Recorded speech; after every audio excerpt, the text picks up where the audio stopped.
سورة بقرة آخر 2 آيات. بسم الله الرحمن الرحيم. آمن الرسول بما أنزل إليه من ربه والمؤمنون كل آمن بالله وملائكته وكتبه ورسله لا نفرق بين أحد من رسله وقالوا سمعنا وأطعنا غفرانك ربنا وإليك المصير. لا يكلف الله نفسا إلا وسعها لها ما كسبت وعليها ما اكتسبت. ربنا لا تؤاخذنا إن نسينا أو أخطأنا ربنا ولا تحمل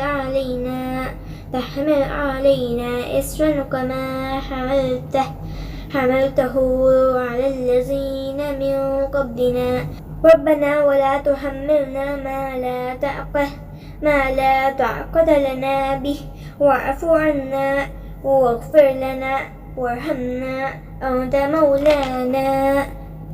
مولانا فانصرنا على القوم الكافرين. سورة بقرة آخر 2 آيات. بسم الله الرحمن الرحيم. آمن الرسول بما أنزل إليه من ربه والمؤمنون كل آمن بالله وملائكته وكتبه ورسله لا نفرق بين أحد من رسله وقالوا سمعنا وأطعنا غفرانك ربنا وإليك المصير.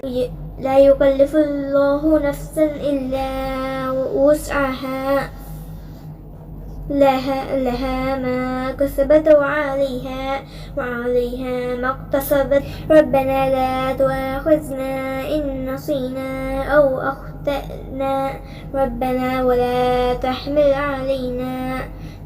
علينا إصرا كما حملته على الذين من قبلنا ربنا ولا تحملنا ما لا طاقة لنا به واعف عنا واغفر لنا وارحمنا أنت مولانا فانصرنا على القوم الكافرين.